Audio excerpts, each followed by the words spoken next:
Hi everyone, Deepa Vashisht here and welcome to the official channel of Bansal Academy। आज की जो हमारे पास video है वो वीडियो है मास्टर कैडर साइंस के प्रीवियस ईयर पेपर के सॉल्यूशंस के बारे में। जैसा कि आप अगर हमारे चैनल को सब्सक्राइब किए हुए हो पहले से तो आपको पता होगा कि सेम दो और पेपर्स को मास्टर कैडर के प्रीवियस ईयर पेपर्स को हम डिस्कस कर चुके हैं। जो रिसेंट वाले पेपर्स थे जिसमें बैकलॉग वाली पोस्ट्स भी थी उसको हमने डिस्कस किया है। आज जो मैं पेपर आप लोगों के सामने लेके आई हूँ वो हमारे पास 2016 का पेपर है, ठीक है। और इसमें 60 पोस्ट वाला था और एज वेल जैसा आप यहाँ पे देख रहे हो ये सेट बी हमारे पास है जिसको मैं डिस्कस करने जा रही हूँ।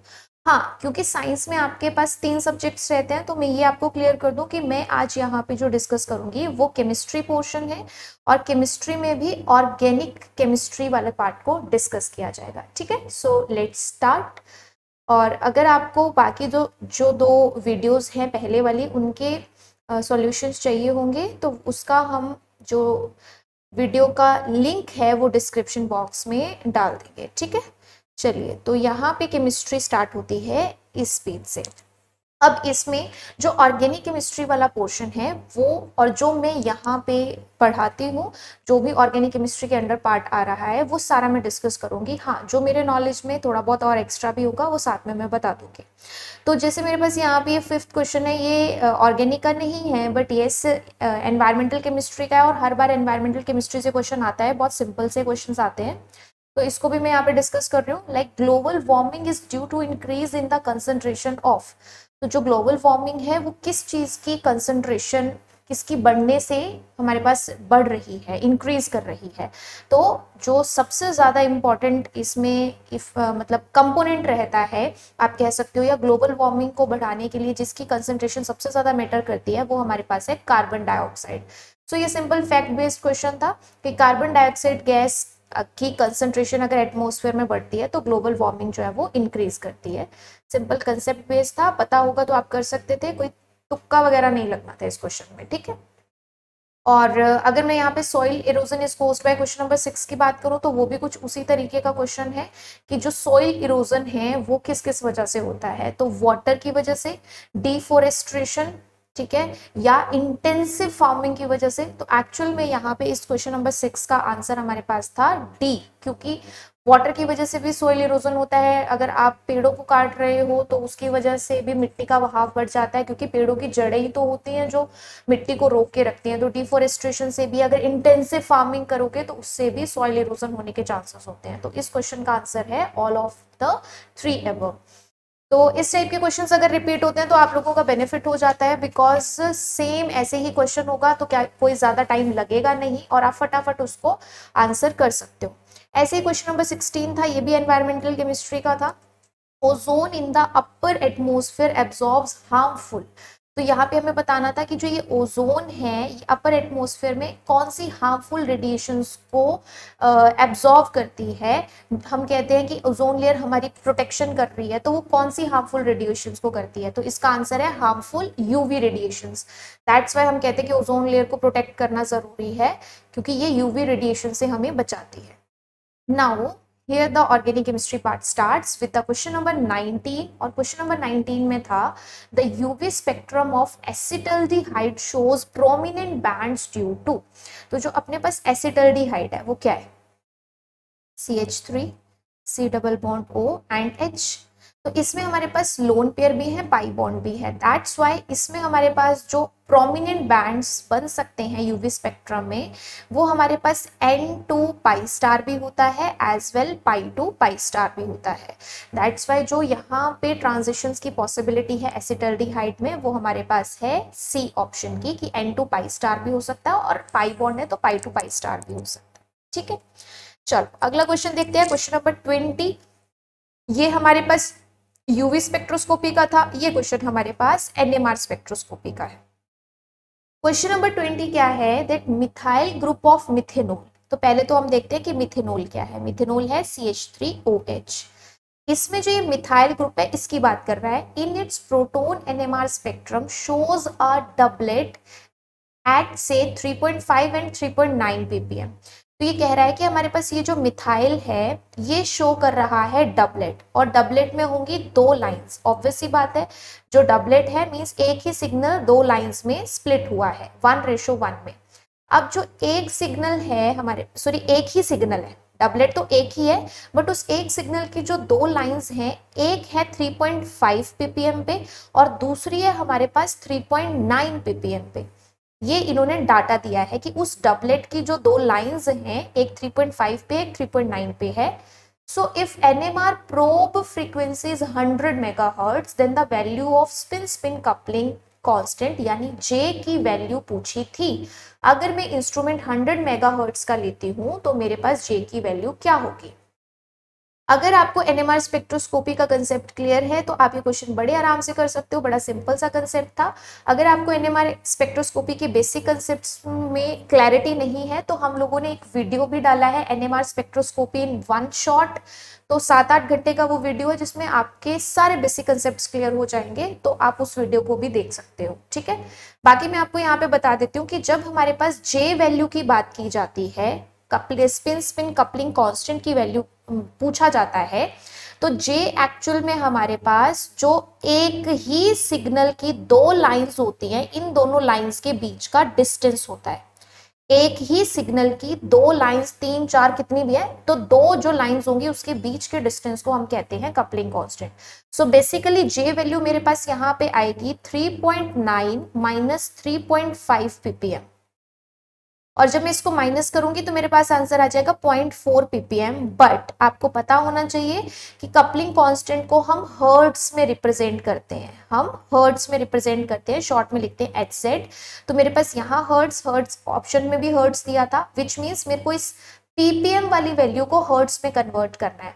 और जब भी मुझे ppm वाली वैल्यू को हर्ट्स में कन्वर्ट करना होगा तो जो भी फ्रीक्वेंसी इंस्ट्रूमेंट की दी होगी हमेशा आपको उससे कर देना है मल्टीप्लाई, विच मीन्स आंसर मेरे पास आ जाएगा 40 हर्ट्स। तो बहुत सिंपल सा क्वेश्चन था, आपको एक सिग्नल दिया था और उस सिग्नल की दो लाइंस दी थी, उनकी कपलिंग, उनकी केमिकल शिफ्ट की वैल्यू दी थी कि कहाँ पे वो आ रहे हैं, तो आपको J वैल्यू पूछी गई थी, विच मीन्स आपको जो केमिकल शिफ्ट दी गई है उसमें से माइनस करके जो आंसर आएगा वो उसके बीच का डिस्टेंस, उसको आप बोल देंगे J वैल्यू। लेकिन J वैल्यू को हम हर्ट्स में रिप्रेजेंट करते हैं, इसलिए हमेशा जो ppm में वैल्यू आएगी उसको 100 या जो भी फ्रीक्वेंसी दी होगी इंस्ट्रूमेंट की उससे हमेशा मल्टीप्लाई करोगे तो आपको आंसर मिल जाएगा हर्ट्स, ठीक है। तो ऐसे ही NMR का क्वेश्चन यहाँ पे सॉल्व हुआ। आफ्टर दिस क्वेश्चन जो नेक्स्ट हमारे पास 21 क्वेश्चन है, इसमें क्या पूछा गया है, इसमें पूछा गया है the reduction of diphenyl acetylene. तो पहले तो डाइफिनाइल एसिटाइलिन को बना लेते हैं हम। एसिटाइलिन होता है carbon triple bond carbon H, तो यहाँ पे H को हटा के इन्होंने क्या रख दिया, फिनाइल, डाइफिनाइल एसिटाइलिन, और कह रहा है कि ये हमें प्रोवाइड करेगा सिस 1,2 diphenyl ethylene, sorry diphenyl ethene, which means कि हमारे पास सिस में यहाँ पे रिडक्शन हुई, दोनों को हाइड्रोजन्स मिले, इथीन मतलब डबल बॉन्ड बना, और ये मेरे पास PH और ये मेरे पास PH।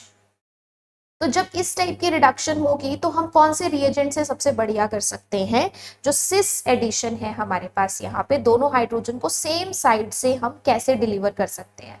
तो पहली बात तो आपको यहाँ पे इन रिएजेंट के फंक्शंस के बारे में पता होना चाहिए। जो प्लेटिनम और हाइड्रोजन है नो डाउट वो कर सकता है रिडक्शन, बट वो डबल बॉन्ड पे नॉर्मली ज्यादा अच्छे से करता है। लिक्विड अमोनिया विद इथेनॉल ये बर्च रिएजेंट है, तो ये ट्रांस बनाता है, सिस नहीं बनाता। बर्च रिएजेंट में ट्रांस तरीके से हाइड्रोजन ऐड होते हैं यहाँ पे, या रिडक्शन होती है। लिथियम एल्यूमिनियम हाइड्राइड जो है इस तरह के ट्रिपल बॉन्ड पे काम नहीं करता, तो आंसर इसका है B, that is Lindlar's catalyst with hydrogen. ये स्पेसिफिकली हमारे पास ट्रिपल बॉन्ड की रिडक्शन के लिए ही यूज होता है। ये ट्रिपल बॉन्ड की रिडक्शन बड़े अच्छे से करता है और हमेशा जो एडिशन है वो सिस एडिशन करता है। सो 21 का आंसर है आपके पास बी। नेक्स्ट क्वेश्चन है आपके पास question number 22, trans dihydroxylation of alkenes can be achieved by. तो यहाँ पे जो डबल बॉन्ड है कह रहा है कि उस पे हमें डायोल बनाना है, डाइहाइड्रोक्सिलेशन करानी है, लेकिन कैसे करानी है, ट्रांसफॉर्म में, एक दूसरे के अपोजिट। तो वो हमें कैसे मिल सकती है, ऑस्मियम टेट्राऑक्साइड नो डाउट डाइहाइड्रोक्सिलेशन करता है बट वो सिस करता है, नहीं होगा। KMnO4 बेसिक कंडीशन में करता है बट वो भी सिस करता है, नहीं होगा। By using all three method, नहीं होगा। तो आंसर सिर्फ अपने पास बचता है सी, इपॉक्सीडेशन फॉलोड बाय हाइड्रोलिसिस। तो इसमें हमें क्या करना है, इसमें हमें पहले जो ये डबल बॉन्ड दिया होता है इसमें करवानी है इपॉक्सीडेशन। तो उसमें क्या होता है, जैसे आपके पास में यहाँ पे थोड़ा सा डिस्कस कर देती हूँ कि ये मेरे पास मान लो डबल बॉन्ड है, तो डबल बॉन्ड पे मैं इपॉक्सीडेशन करवाती हूँ। जैसे MCP है मेरे पास रिएजेंट होता है, परऑक्साइड्स होते हैं। तो इपॉक्साइड क्या होगा, जब इस डबल बॉन्ड पे ऑक्सीजन आके जुड़ जाएगा, 3 मेंबर्ड रिंग कंटेनिंग ऑक्सीजन, और फिर जब मैं इसकी हाइड्रोलिसिस करूंगी तो हाइड्रोलिसिस से क्या होगा, ये ऑक्सीजन पहले अपने इलेक्ट्रॉन देके प्रोटॉन एक्सेप्ट करेगा, फिर ये यहाँ से रिंग ओपनिंग करेगा, और रिंग ओपनिंग हमारे पास यहाँ होती है SN2 अटैक से, जिसकी वजह से ये कंफर्म होता है कि ये जो बाहर से OH आएगा ये हमेशा अपोजिट आएगा इस इपॉक्साइड की स्टीरियो के, जिसकी वजह से हमारे पास जो डायोल बनता है वो हमेशा ट्रांस बनता है। तो that's why this is the perfect method to get trans dihydroxylation product of alkenes. पहले इपॉक्साइड बनाओ और उसके बाद हाइड्रोलिसिस से उसकी रिंग ओपनिंग करो थ्रू SN2 मैकेनिज्म। ऑलराइट, अब देखते हैं क्वेश्चन नंबर 23। तो क्वेश्चन नंबर 23 में हमारे पास यहाँ पे था कि the relative reactivities of benzene, aniline, toluene and nitrobenzene towards electrophilic substitution is। ये क्वेश्चन मुझे रिपीट लग रहा है, ये किसी दूसरे पेपर में भी आया है। तो यहाँ पे क्या बोला गया है कि इलेक्ट्रोफिलिक सब्स्टिट्यूशन करानी है, मतलब इलेक्ट्रोफाइल के साथ रिएक्शन करानी है, बेंजीन की, एनिलीन की, टॉल्वीन की, नाइट्रोबेंजीन की। तो सिंपल सी बात है, इलेक्ट्रोफाइल जो है दैट इज इलेक्ट्रॉन डेफिशिएंट। तो हमें देखना है कि इन चारों में से सबसे ज्यादा इलेक्ट्रॉनिकली रिच कौन है। तो सबसे ज्यादा जो इलेक्ट्रॉनिकली रिच है वो हमारे पास यहाँ पे है एनिलीन। क्यों? क्योंकि एनिलीन में ना NH2 ग्रुप है, और NH2 में जो नाइट्रोजन के लोन पेयर हैं they are in conjugation with ring. तो ये +R इफेक्ट शो करेगा, और +R जो है वो इस रिंग पे इलेक्ट्रॉन डेंसिटी सबसे ज्यादा बढ़ाएगा। तो विच मीन्स एनिलीन जो है वो सबसे पहले होना चाहिए। अच्छा ठीक है, एनिलीन तो 3 ऑप्शंस में दिया है, देख लेते हैं ABC में से कौन सा है। उसके बाद मेरे पास टॉल्वीन का नंबर आएगा, क्योंकि टॉल्वीन में CH3 है, वो भी इलेक्ट्रॉन रिलीजिंग है, बट वो इलेक्ट्रॉन रिलीजिंग है थ्रू +I इफेक्ट। उसके बाद बेंजीन और नाइट्रोबेंजीन में ऑब्वियस सी बात है बेंजीन पहले आएगा, क्योंकि नाइट्रोबेंजीन में इलेक्ट्रॉन विड्रॉइंग ग्रुप है, और इलेक्ट्रॉन विड्रॉइंग ग्रुप जो होगा वो इलेक्ट्रोफाइल के साथ फास्ट रिएक्शन करने नहीं देगा। That's why the correct answer is पहले एनिलीन, फिर टॉल्वीन, फिर बेंजीन, फिर नाइट्रोबेंजीन। तो इट डिपेंड्स कि रिएक्शन किसके साथ करा रहे हैं, इलेक्ट्रोफाइल के साथ करा रहे थे, इसलिए रिंग का इलेक्ट्रॉनिकली रिच होना जरूरी था ताकि वो फास्ट रिएक्ट कर सके। ओके, नाउ क्वेश्चन नंबर 24, ये क्वेश्चन भी रिपीट है, इसमें है which of the following compounds has the following properties. तो यहाँ पे हमें क्या पूछा गया है कि हमें ऐसा कंपाउंड चाहिए which is insoluble in dilute sodium hydroxide solution. Sodium hydroxide solution means base है, NaOH है, तो उसके साथ वो इनसॉल्युबल हो, और on shaking with ethanolic silver nitrate give precipitate. तो हैलाइड्स के साथ अगर सिल्वर नाइट्रेट अटैक करता है तो प्रेसिपिटेट्स मिलते हैं। तो पहले क्वेश्चन में देखो, जब बेस दिया है और हमारे पास फिनोल है, ठीक है, तो फिनोल तो भाई सॉल्युबल होगा, क्योंकि बेस इसके प्रोटॉन को इजीली रिमूव करेगा और O नेगेटिव बन जाएगा, फिनॉक्साइड आयन जिसको हम कहते हैं। तो वो तो बड़े आराम से बन सकता है क्योंकि एसिडिक प्रोटॉन है। तो ये तो नहीं होगा। इनसॉल्युबल का मतलब है ना कि वो रिएक्ट ना करे, इट मींस B और C में से हो सकता है, क्योंकि इसका प्रोटॉन इतना ज्यादा एसिडिक नहीं है। उसके बाद अगर मैं बात करूं कि जब सिल्वर नाइट्रेट के साथ प्रेसिपिटेट देने हैं, तो प्रेसिपिटेट हमारे पास अच्छे कैसे बनेंगे, AgBr के बनेंगे यहाँ पे प्रेसिपिटेट्स, Ag सिल्वर का यहाँ से और Br इन दोनों में से। तो इन दोनों पोजिशंस में हमारे पास जो ब्रोमीन है, ठीक है, जो यहाँ पे हमारे पास ब्रोमीन है वो हम देख रहे हैं कि यहाँ पे sp2 वाले कार्बन पे है और यहाँ sp3 वाले पे है। तो sp2 वाले कार्बन से जब यहाँ से Br नेगेटिव जाएगा तो पॉजिटिव चार्ज ना स्टेबल नहीं बनेगा, रिंग के ऊपर पॉजिटिव स्टेबल नहीं होता है। जबकि यहां से अगर ब्रोमीन जाता भी है नेगेटिव की फॉर्म में, Br नेगेटिव की फॉर्म में, तो जो मेरे पास पॉजिटिव चार्ज है वो बनेगा बेंजाइलिक पोजीशन पे। और अगर बेंजाइलिक पोजीशन पे बनेगा तो वो स्टिल हमारे पास स्टेबल होता है। विच मीन्स इन दोनों कंडीशंस को फुलफिल करने वाला हमारे पास कौन सा ऑप्शन बनता है? ऑप्शन बी, क्योंकि वो सोडियम हाइड्रोक्साइड सॉल्यूशन के साथ उतना सॉल्यूबल भी नहीं होगा, क्योंकि प्रोटोन जो है वो फिनोल वाला नहीं है। और सिल्वर नाइट्रेट के साथ प्रेसिपिटेट भी आसानी से दे देगा, क्योंकि यहाँ पे जो कार्बोकेटाइन बन रहा है दैट इज बेंजाइलिक कार्बोकेटाइन, इस पोजीशन पे बनेगा। तो वो कार्बोकेटाइन फिर भी हमारे पास स्टेबल होता है, तो वो अपने ब्रोमीन को इजिली लीव करने देगा for the formation of precipitates. तो इन दोनों कंडीशंस को यहाँ पे जो सही बिठा रहा है वो कौन सा ऑप्शन है? ऑप्शन 2।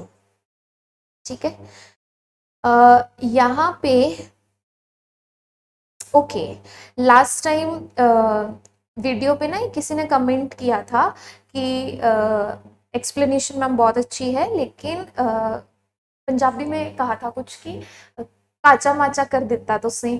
ठीक है, तो मेरे को वो याद आ गया अभी, इसलिए मैं यहाँ पे इसको थोड़ा सा जूम कर रही हूँ ताकि आपको मैं जो चीज़ें लिख रही हूँ वो अच्छे से दिखती रहे, क्योंकि रिकॉर्ड ऐसे ही हो रहा है। ठीक है, लेट याद आ गया बट याद आ गया मुझे, तो इसलिए मैंने अभी इसको जूम कर दिया है, तो आपको क्लियर दिखना शुरू हो जाएगा। वैसे उसमें भी क्लियर था बट ठीक है, आपके जो कमेंट्स हमारे पास आते हैं हम उनको अच्छे से पढ़ते भी हैं, और जो भी आपका फीडबैक होता है या इम्प्रूवमेंट की ज़रूरत होती है हम उस पर ज़रूर वर्क करते हैं। ठीक है, so thank you so much for commenting and liking our videos.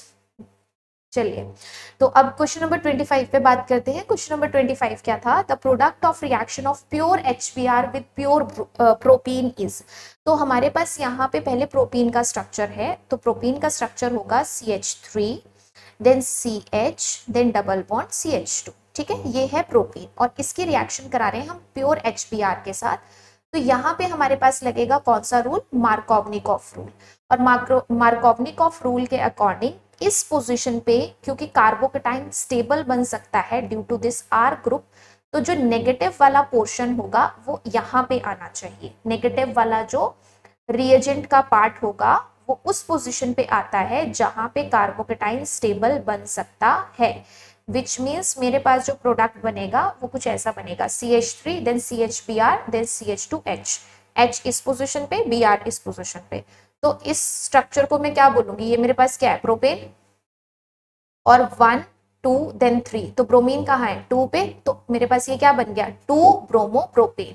तो this is an example of Markovnikov rule, जिसमें आपको सिर्फ ये देखना था कि नेगेटिव वाला पार्ट रिएजेंट का उस पोजीशन पे आके ऐड होगा जहां पे कार्बोकेटाइन ज्यादा स्टेबल बनता है। Now the next question is question number 26, जिसमें हमारे पास है which is a correct order of reactivity of alkenes towards electrophilic attack. अब फिर बात देखेंगे कि इलेक्ट्रोफिलिक अटैक की बात हुई है, इलेक्ट्रोफाइल के साथ रिएक्शन करवानी है, तो हम यहाँ पे जो ये 4 डबल बॉन्ड्स दिए गए हैं, एल्कीन्स दी गई हैं, इसमें हम देखेंगे कि किसके पास इलेक्ट्रॉन डेंसिटी ज्यादा है। जिसके पास इलेक्ट्रॉन डेंसिटी ज्यादा होगी वो इलेक्ट्रोफाइल के साथ सबसे फास्ट रिएक्ट करेगा। जैसे मेरे पास है 2 मिथाइल प्रोपीन है ना, तो मेरे पास प्रोपीन मीन्स 1 2 3 और 2 पे है मिथाइल और डबल बॉन्ड, तो यहाँ पे आ गया CH2 और यहाँ पे आ गया CH3। प्रोपीन में मेरे पास सिंपल है CH3 CH double bond CH2। Ethene में CH2 double bond CH2। And propanoic acid में मेरे पास यहाँ पे है CH3 सॉरी प्रोपिनोइक है ना, तो यहाँ पे इन का मतलब है कि डबल बॉन्ड है, तो प्रोपिनोइक में CH double bond and then CH and COOH, तो 3 कार्बन हो गए ना, इसलिए प्रोपिनोइक, और इन तो डबल बॉन्ड भी रहेगा। तो अब इन चारों में अगर मैं यहाँ पे कंपेयर करूं तो इलेक्ट्रोफाइल के साथ देखो कौन सी सबसे फास्ट रिएक्ट करेगी। ऑब्वियस सी बात है वही जिसके पास इलेक्ट्रॉन डेंसिटी ज्यादा है। तो इस डबल बॉन्ड में देखो ये मिथाइल भी है, ये मिथाइल भी है, तो इसके पास 2 R ग्रुप हो गए। इसमें इस डबल बॉन्ड के साथ सिर्फ एक R ग्रुप है, इसमें कोई R ग्रुप नहीं है, और इसमें हमारे पास इलेक्ट्रॉन विड्रॉइंग ग्रुप है, COH is withdrawing, which means इसमें हमारे पास 2 इलेक्ट्रॉन रिलीजिंग ग्रुप है, इसमें 1 इलेक्ट्रॉन रिलीजिंग ग्रुप है, इसमें हमारे पास कुछ भी नहीं है, ठीक है, और इसमें विड्रॉइंग ग्रुप है। तो जिसमें रिलीजिंग ग्रुप ज्यादा होंगे वही इलेक्ट्रोफाइल के साथ सबसे फास्ट रिएक्ट करेगा, और जितने ज्यादा होंगे उतना बढ़िया करेगा, which means the correct answer is option A, 2 methyl propene, फिर प्रोपीन, फिर इथीन, फिर प्रोपिनोइक, क्योंकि जिसके पास विड्रॉइंग ग्रुप है वो अपने इलेक्ट्रॉन्स को अपने पास रखेगा, इलेक्ट्रोफाइल को इजीली नहीं देगा, तो इलेक्ट्रोफाइल का अटैक ऐसी एल्कीन्स पे स्लो हो जाता है।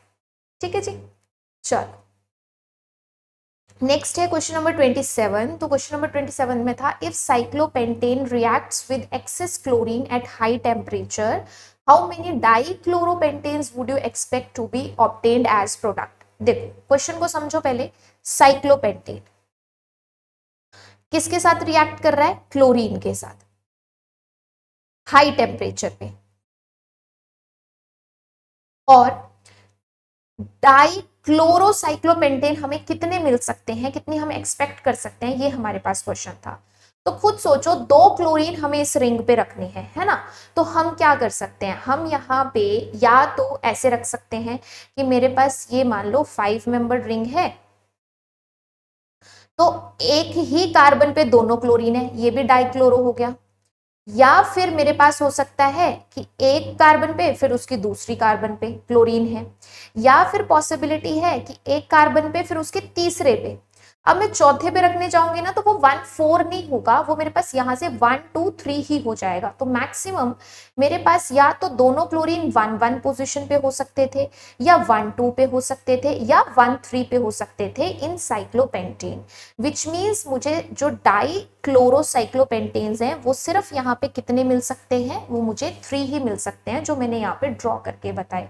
इसके अलावा 1 4 की पॉसिबिलिटी नहीं है, क्योंकि जिसको आप 1 4 सोचोगे यहां से, वो दूसरी तरफ से 1 3 हो जाएगा। तो लोअर नंबर अगर हमें मिल रहा है तो हम हायर की तरफ नहीं जाते हैं। ठीक है, नेक्स्ट क्वेश्चन बायोमोलिक्यूल का है, सिंपल फैक्ट बेस्ड है। In DNA the complementary bases are, पहली तो बात कि डीएनए में हमारे पास बेस कौन से होते हैं, adenine, guanine, cytosine and thymine, ये 4 होते हैं, जिसमें एडेनिन जो है वो हमेशा थाइमिन के साथ बॉन्ड बनाता है, और ग्वानिन जो है वो हमेशा साइटोसिन के साथ बॉन्ड बनाता है। तो हमारे पास यहाँ पे ये कॉम्प्लीमेंट्री बेसिस का मतलब यही था कि कौन किसके साथ बॉन्ड बनाता है। ठीक है, तो यूरेसिल वाला तो हम वैसे नहीं लेंगे क्योंकि ये तो आरएनए में प्रेजेंट होता है। तो यहाँ पे हमारे पास आंसर है ऑप्शन डी, क्योंकि एडेनिन थाइमिन के साथ बनाएगा और ग्वानिन जो है वो साइटोसिन के साथ बनाएगा। नेक्स्ट क्वेश्चन भी बायोमोलिक्यूल्स का है, क्वेश्चन नंबर 29 की cellulose is a straight chain polysaccharide composed of only. तो इस स्ट्रक्चर में आपको ना सिंपली सेलुलोज के बारे में पता होना चाहिए कि वो एक पॉलीसेकेराइड है, तो उसमें कौन कौन से कंपोनेंट्स होते हैं। तो इसका आंसर है हमारे पास कि उसमें सॉरी डी गैलेक्टोज था ऑप्शन, और डी ग्लूकोज था, डी गैलेक्टोज था और डी ग्लूकोज था। तो इसमें हमारे पास जो करेक्ट आंसर है वो है यहाँ पे डी ग्लूकोज वाला। डी ग्लूकोज होता है, बट डी ग्लूकोज में भी ये बता रहा है कि अल्फा से या फिर बीटा से। तो जो सेलुलोज है उसमें डी ग्लूकोज की यूनिट्स जुड़ी होती हैं by beta glycosidic linkage, that's why the correct answer is option B. तो सेलुलोज में सारी डी ग्लूकोज की यूनिट्स होती हैं जो आपस में बीटा ग्लाइकोसिडिक लिंकेज के थ्रू जुड़ी होती हैं, अल्फा से नहीं होती हैं, ये आपको यहाँ पे बताना था। ओके, नेक्स्ट फिर बायोमोलिक्यूल का क्वेश्चन है कि the reason for the double helical structure of DNA is operation of, कि जो हमारे पास डीएनए का डबल हेलिकल स्ट्रक्चर होता है उसके पीछे कौन सी यहाँ पे फोर्सेस हैं जो रिस्पॉन्सिबल हैं। जैसे ऐसे हम बनाते हैं ना डीएनए का, तो ये जो हमारे पास यहाँ पे बीच में इंटरेक्शंस हो रही हैं वो कौन सी हैं। तो इसका आंसर है हमारे पास हाइड्रोजन बॉन्डिंग। जो डबल हेलिकल स्ट्रक्चर है डीएनए का वो इस वजह से हो पाता है क्योंकि इनके बीच यहाँ पे हाइड्रोजन बॉन्डिंग होती है।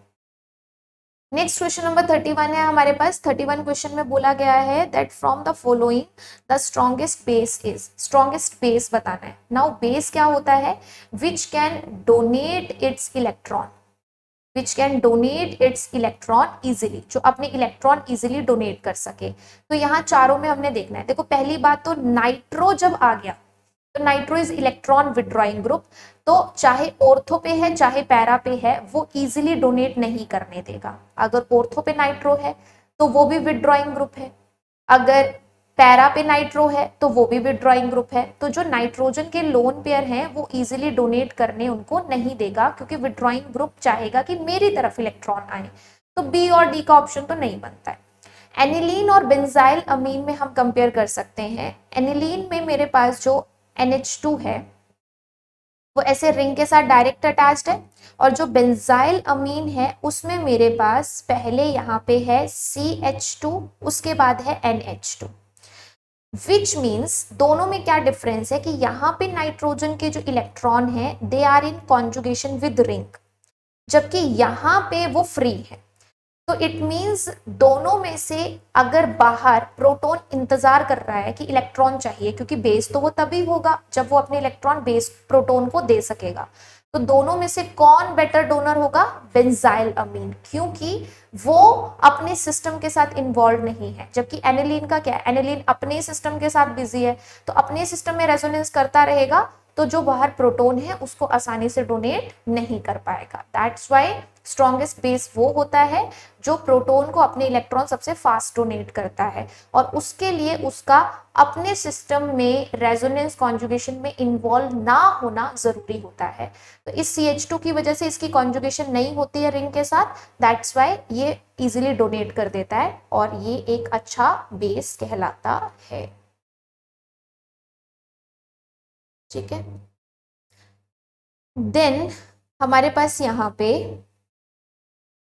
नेक्स्ट है, ओके सो जो हमारे पास नेक्स्ट क्वेश्चन यहाँ पे है वो कौन सा था? नेक्स्ट क्वेश्चन देखते हैं, question number 32।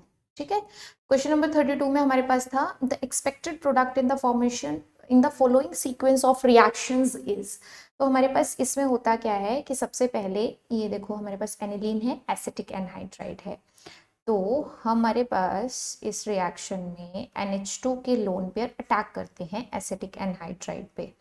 CH3 C double bond O O CO CH3, पहले एसिटिक एनहाइड्राइड बना लो। नाइट्रोजन के लोन पेयर कार्बोनिल पे अटैक करेंगे, ये सारा ग्रुप यहाँ से लीव करेगा और आपके पास जो यहाँ पे प्रोडक्ट है वो ये मिलेगा, that NH and then CO and CH3। इसके बाद इसको ट्रीट करवाया जाता है ब्रोमीन के साथ। तो क्योंकि ये इलेक्ट्रॉन डोनेटिंग ग्रुप है तो ये ऑर्थो और पैरा पोजीशन पे नेगेटिव चार्ज बनाता है, बट मेजरली जो हमारे पास प्रोडक्ट है वो बनेगा पैरा पोजीशन पे। वैसे अगर हम सिंपल NH2 के साथ करवाते हैं तो क्योंकि ये इलेक्ट्रॉन डेंसिटी ज्यादा बढ़ाता है तो दोनों ऑर्थो पैरा सब पे ब्रोमीन आ सकता था, इसलिए हम पहले क्या करते हैं एसिटिक एनहाइड्राइड के साथ रिएक्शन करवाते हैं। तो अब पर्टिकुलरली एक ही पोजीशन पे हमारे पास जो है वो ब्रोमीन आएगा विच इज पैरा। अब ब्रोमिनेशन हो गई, इसके बाद कंट्रोल्ड मैनर में, और उसके बाद H2SO4 विद वाटर दिया है, विच मीन्स हमें यहाँ पे करवानी है एसिडिक हाइड्रोलिसिस। तो एसिडिक हाइड्रोलिसिस में हमारे पास अटैक जो है वो इस कार्बोनिल पे होगा और इलेक्ट्रॉन ऑक्सीजन पे जाएंगे। जब सेकेंड स्टेप में वापस आएंगे तो कार्बन और नाइट्रोजन का बॉन्ड टूट जाएगा और वर्कअप की प्रोसेस से हमारे पास यहाँ पे बन जाएगा NH2 और इसकी पैरा पे है ब्रोमीन, विच मीन्स क्या प्रोडक्ट मिलेगा? Bromo aniline. तो ब्रोमो एनिलीन बनाने के लिए ये रिएक्शन मैकेनिज्म या ये हमारे पास जो स्टेप्स हैं फॉलो किए जाते हैं। पहले एनिलीन को एसिटिक एनहाइड्राइड से ट्रीट कराते हैं ताकि कंट्रोल्ड मैनर में ब्रोमीन आ सके पैरा पोजीशन पे, फिर उसकी हाइड्रोलिसिस कराई जाती है जिससे वो NH2 हमें मिल जाता है वापस। ठीक है जी, अगला क्वेश्चन है क्वेश्चन नंबर 33। तो जो क्वेश्चन नंबर 33 था इस क्वेश्चन में हमारे पास यहाँ पे स्टार मार्क किया गया है आंसर की में, और उसके पीछे है रीजन, क्योंकि इसका एक आंसर करेक्ट नहीं है, इसके दो आंसर्स करेक्ट है हमारे पास।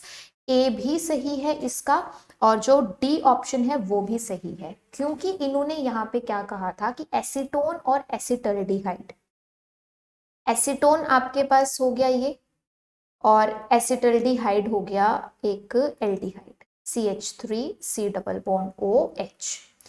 तो अब मेरे पास यहाँ पे जो रिएक्शन है the reagent used for the separation of acetone and acetaldehyde is, तो हमें बताना था ऐसा वाला पार्ट जो यहाँ पे रिएक्शन जो है, मतलब सिंपल सी बात है कि हमारे पास यहाँ पे जो रिएक्शन है वो कोई एक रिएजेंट के साथ एक शो करता, दूसरा नहीं करता। तो जैसे मेरे पास ये फिनाइल हाइड्राजीन है बी में, तो हाइड्रोजन तो दोनों के साथ ही रिएक्ट कर जाएगी। अगर मैं बात करूं यहाँ पे हाइड्रोक्सिल अमीन बनाने की, तो ये जो हाइड्रोक्सिल अमीन है फर्दर ऑक्साइन बनाएगी, तो ये भी दोनों कार्बोनिल के साथ रिएक्ट कर जाएगी।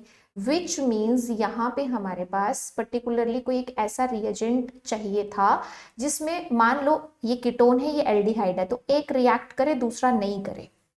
ठीक है, तो यहाँ पे NaOH और आयोडीन, तो हमारे पास यहाँ पे क्या होगी, यहाँ पे होगी हमारे पास आइडोफॉर्म रिएक्शन। ठीक है, तो आइडोफॉर्म रिएक्शन में हमारे पास ये जो एसिटल्डिहाइड है ये तो शो कर देगा, जो हमारे पास ये कीटोन वाला पार्ट है ये जनरली शो नहीं करता है। लेकिन जो हमारे पास यहाँ पे NaHSO3 दिया है ये एल्डिहाइड के साथ रिएक्ट करता है, नो डाउट एल्डिहाइड के साथ रिएक्ट करता है, पर प्लस एलिफेटिक कीटोन के साथ भी करता है। अगर तो मेरे पास यहाँ पे एरोमेटिक कीटोन होता ना फिर तो मैं बोल देती कि ठीक है, बट मेरे पास यहाँ पे क्या है कि ये दोनों के साथ ही यहाँ पे रिएक्शन कर सकता है। मतलब इस क्वेश्चन में मैं प्रॉब्लम क्या हुई कि इन्होंने बोला the reagent used for the separation of acetone and acetaldehyde is, तो यहाँ पे जो हमारे पास हाइड्रोक्सिल अमीन है ये भी कर सकता है। ठीक है, दोनों के साथ रिएक्शन, तो इसको नहीं लेंगे हम। ये फिनाइल हाइड्रोजन भी दोनों के साथ कर सकता है, इसको नहीं लेंगे। हाँ, हमें लगा यहाँ पे कि हमारे पास NaHSO3 हो सकता है, बट NaHSO3 तब होता जब मेरे पास ये कीटोन एरोमेटिक वाला होता, लाइक एसिटोफिनोन। अगर एसिटोफिनोन होता तो फिर मेरा ये आंसर सही बन सकता था, लेकिन यहाँ पे NaHSO3 जो है वो अगेन वही बात आ गई कि वो हमारे पास एसीटोन के साथ भी रिएक्शन कर सकता है और एसिटल्डिहाइड के साथ भी रिएक्शन कर सकता है। ठीक है, और अगर मैं आइडोफॉर्म रिएक्शन की बात करूं, मतलब यहाँ पे फिर वही होगा कि NaHSO3 दोनों के साथ करेगा। और अगर मैं आइडोफॉर्म रिएक्शन की बात करूं तो आइडोफॉर्म में मेरे पास यहाँ पे जो मिथाइल कीटोन वाला पार्ट चाहिए होता है ना, CH3CO ये वाला पार्ट चाहिए होता है, तो वो भी दोनों में प्रेजेंट था। इसलिए यहाँ पे कोई भी आंसर जो है वो हमारे पास करेक्ट नहीं बन रहा है, क्योंकि जो भी रिएजेंट दिए हैं वो एसीटोन और एसिटल्डिहाइड दोनों के साथ रिएक्ट कर सकते हैं, जबकि हमें ऐसा चाहिए था जो एक के साथ करता और दूसरे के साथ नहीं करता।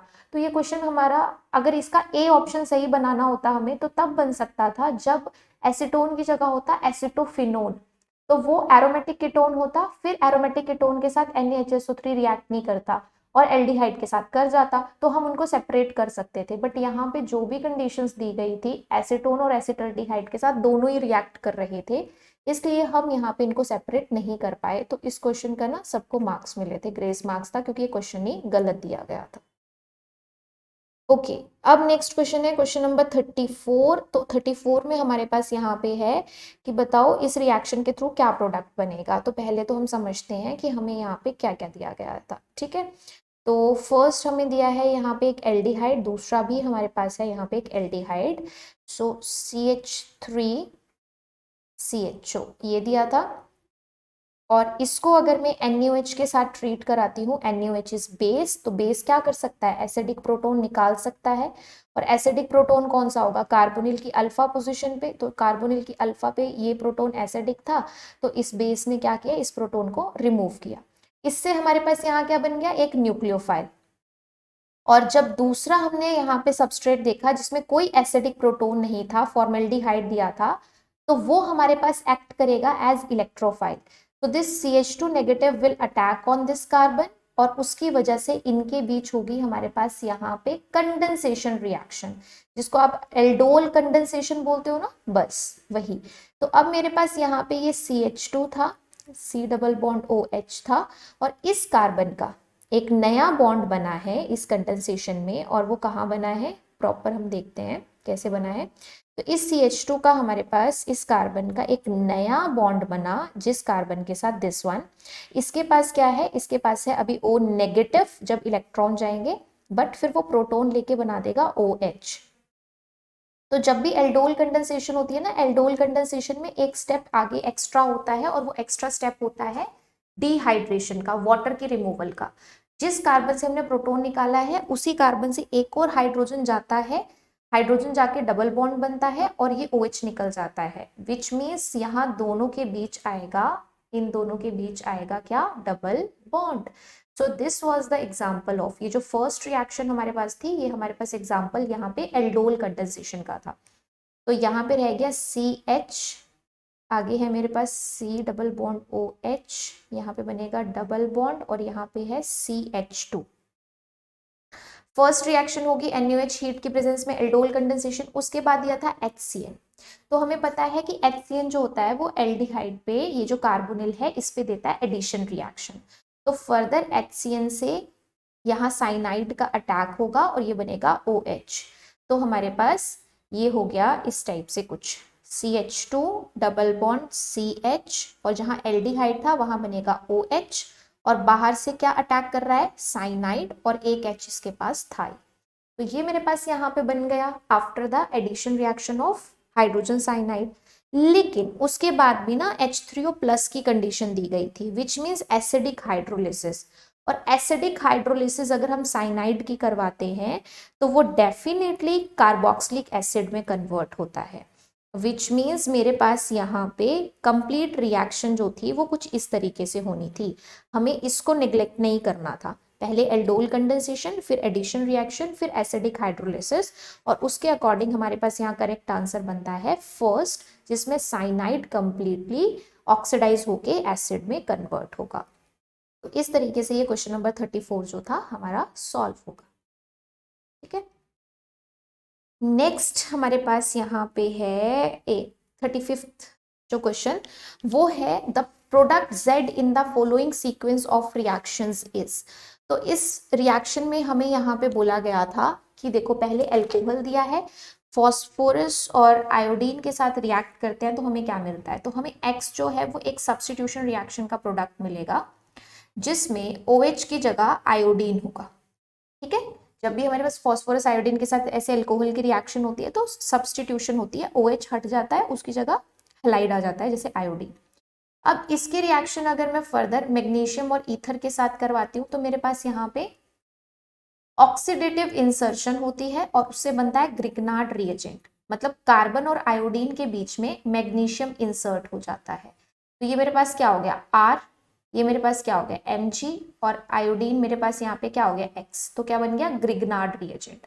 तो सेकेंड स्टेप में Y में हमने यहाँ बनाया ग्रिग्नार्ड रिएजेंट, और जब ग्रिग्नार्ड रिएजेंट को आप एल्डिहाइड के साथ ट्रीट करोगे और वर्कअप की प्रोसेस भी दोगे, बाद में H+ भी दोगे, तो इस केस में हमारे पास क्या होगा, ये जो R ग्रुप है ना, ये मैग्नीशियम के साथ जो बॉन्ड बना रहा है, ये जो R ग्रुप है, इसको हम यहाँ पे क्या करेंगे, न्यूक्लियोफाइल की तरह ट्रीट करेंगे, और ये पूरा का पूरा ग्रुप अपने इलेक्ट्रॉन लेके कार्बोनिल पे अटैक कर देगा और इलेक्ट्रॉन ऑक्सीजन पे फर्दर शिफ्ट हो जाएंगे, विच मीन्स ये जो मेरे पास CH3 CH2 वाला पार्ट था, ये जब कार्बन पे अटैक करेगा तो बनेगा O-, और इसके पास 2 हाइड्रोजन थे पहले से ही तो वो हम वैसे ही रख देंगे, और उसके बाद इन्होंने H+ की कंडीशन दी ही है, तो H+ की कंडीशन से ये प्रोटॉन एक्सेप्ट कर लेगा और बन जाएगा CH3 CH2 COH, और यहाँ पे ये H2, 2 हाइड्रोजन को साथ लिख सकते हैं, विच मीन्स सिंपली हमारे पास यहाँ पे प्रोडक्ट क्या बन गया है, 1 प्रोपेनॉल, है ना, अल्कोहल है एंड 1 प्रोपेनॉल।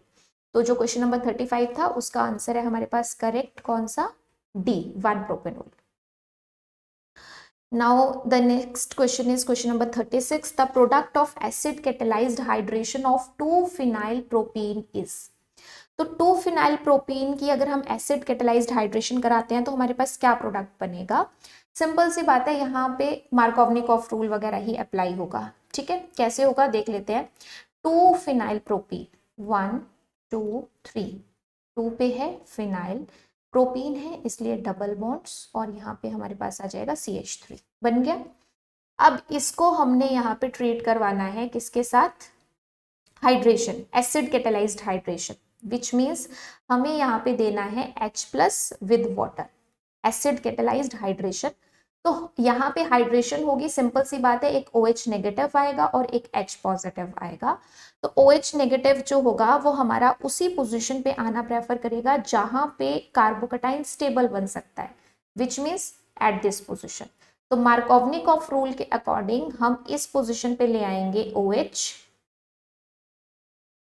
और जो दूसरा CH2 वाला था उस पे ले आएंगे H, मीन्स ओवरऑल CH3 बन जाएगा।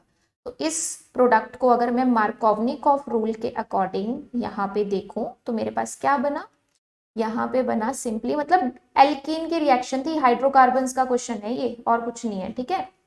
तो इसमें हमारे पास यहाँ पे बोला गया था डिफरेंट डिफरेंट ऑप्शंस थे, बस इसका भी नॉमेनक्लेचर देख लो। आपके पास 1 2 3 तीन कार्बन है, तो 3 कार्बन की वजह से प्रॉप वर्ड हम लेंगे यहाँ पे, और इसमें सब्स्टिट्यूएंट्स को हमें लोअर प्रायोरिटी देनी होती है। तो 1 2 3, 2 पे ही अल्कोहल है, 2 पे ही फिनाइल है, तो प्रोपेन तो हमारे पास यहाँ पे है, लेकिन 2 पे अल्कोहल फंक्शनल ग्रुप प्रेजेंट है, एज वेल सेकंड पे एक सब्स्टिट्यूएंट है दैट इज फिनाइल।